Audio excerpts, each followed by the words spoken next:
continue the conversation on TD Bank results with Carl de Souza. He's a Senior Vice President and Canadian Banking Sector Leader at Morningstar DBRS. Carl, thanks a lot for joining us. What stood out in these numbers for you? Thanks, Paul, for having me. With our quarterly results, they did beat analyst expectations.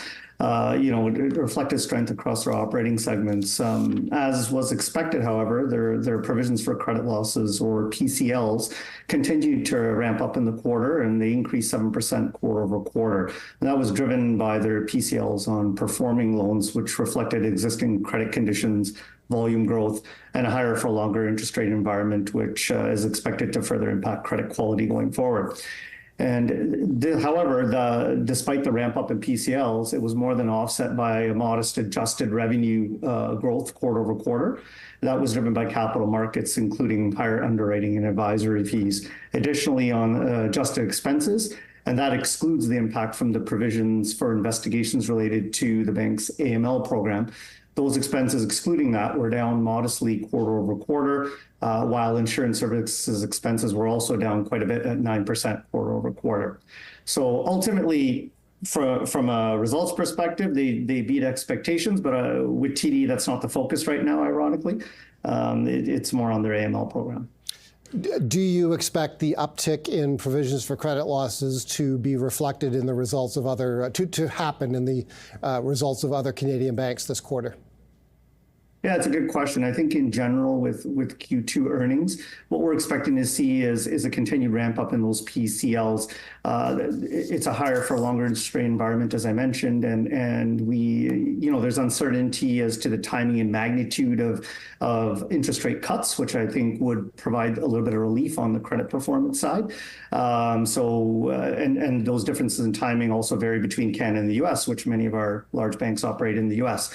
And so we do expect a continued ramp up in those provisions or PCLs in Q2 across the banking sector.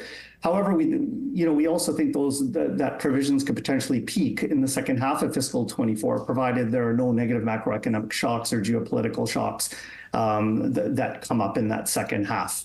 As you're well aware, the banks have been ramping up their provisions for performing loans through fiscal 23, and some of those provisions for performing loans have been moving over to the impaired side. So, but all else being equal, we do expect provisions to somewhat peak in the second half. Okay, let's get to the money laundering story, because it really is the dominant narrative at TD Bank, as it has had a huge impact on the relative share price performance of this stock versus the others in the group. We did not get really any new information today from bank leadership. What do you expect to happen in the future as these rulings from U.S. regulators come in?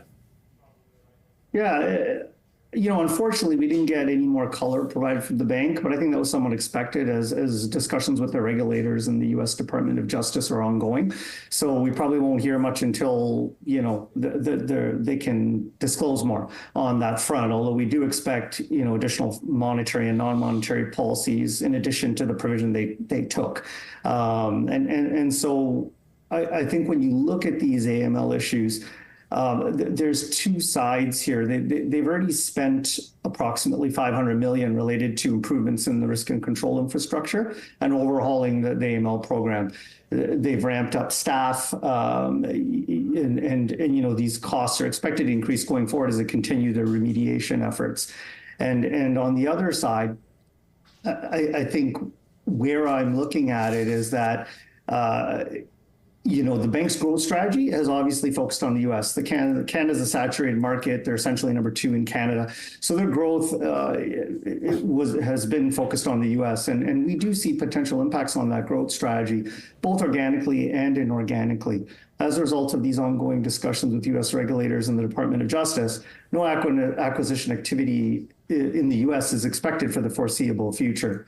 And then following the termination of the First Horizon transaction, the bank announced plans to open 150 stores by 2027. However, today on the earnings call, they know that the AML remediation efforts are attracting, as you would expect, a lot of the investment dollars. So the bank has announced somewhat of a pullback in those store openings, indicating they'll deliberately pace store growth with a focus on digital in the near to medium term. So going back to the growth strategy, I think when they announced the First Horizon acquisition, they anticipated a much bigger footprint or an expanded footprint in the U.S. And a much quicker expansion in the U.S. and growth in the U.S. than organic growth of opening branches. And now with branches, it looks like they're going to slow down on, at least for the near to medium term, on that 150 branch forecast by 2027. So, and then lastly, there's also been speculation, but again, it's just speculation, that it could potentially face an asset cap on growth in the U.S., but that remains to be seen.